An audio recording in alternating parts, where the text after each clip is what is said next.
صلى الله على طه خير الخلق وأحلى. بسم اللہ الرحمن الرحیم. ناظرین، رمضان المبارک اپنے اختتام کے بالکل قریب پہنچ چکا ہے، اور ایسے موقع پہ انسان کی کیفیت دو طرح کی ہو سکتی ہے.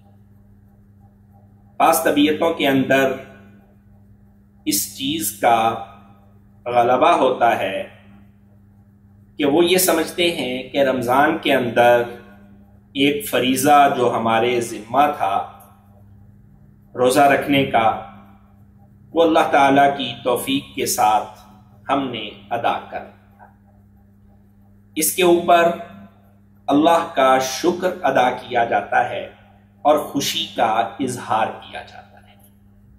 یہ ایک طریقہ ہے، اور یہ خوشی کا اظہار ہمیں اس فریضہ کی تکمیل کے اوپر عید کے دن کی شکل میں اللہ کی طرف سے تحفے کے طور پہ دیا جاتا ہے.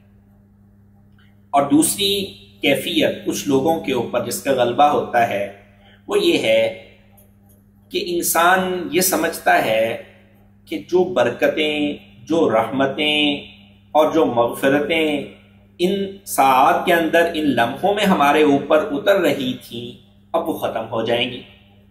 اور اتنی ساری چیزیں ختم ہو جانے کے اوپر بعض طبیعتوں کے اندر غم اور رنج آ جاتا ہے، اور وہ اس کی وجہ سے غمگین ہو رہے ہوتے ہیں. تو میں نے عرض کیا کہ یہ دو طبیعتیں ہو سکتی ہیں، کسی پہ ان میں سے، دونوں میں سے کسی ایک کا غلبہ ہو سکتا ہے. تو ہمیں اسلامی تعلیمات ہمیں کیا بتلاتی ہیں، ہمیں یہ دیکھنا ہوگا.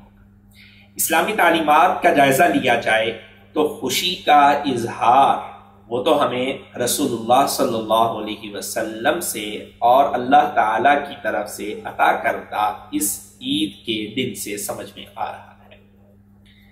اور دوسری چیز جو ان رحمتوں اور برکتوں کے بچھڑنے پہ جو افسوس ہو رہا ہے، وہ انسان کی ایک طبعی کیفیت ہے، اور انسان کے اندر جو عبادت کا ذوق اور شوق بڑا ہوا ہے، یہ اس کی اپنی ذاتی کیفیت ہے جس کو ہم کسی صورت بھی غلط نہیں کہہ سکتے. اس کی مثال ہم یوں سمجھ لیتے ہیں کہ انسان کی بیٹی جب جوان ہو جاتی ہے تو انسان اس کو رخصت کرتا ہے. تو اس کو رخصت کرتے وقت ایک طرف خوشی ہو رہی ہوتی ہے کہ میں اپنے فریضے سے سردوش ہو رہا، اور دوسری طرف اس کی جدائی پہ انسان کے آنسو نکل رہے ہوتے ہیں اور انسان کا دل غمگین ہو رہا. تو یہ دونوں کیفیتیں یا کوئی ایک کیفیت انسان کے اوپر اس کا غلبہ ہو سکتا ہے. اس کے اندر ایک تو کسی کا مذاق نہیں اڑانا چاہیے، کسی کو ان دونوں صورتوں کے اندر ہم غلط نہیں کہہ سکتے. لیکن ہمارے کرنے کا کام کیا ہے؟ ہمارے کرنے کا کام یہ ہے کہ ہم اللہ تعالی کا شکر ادا کریں جو عبادات کرنے کی توفیقات ہمیں مل گئی.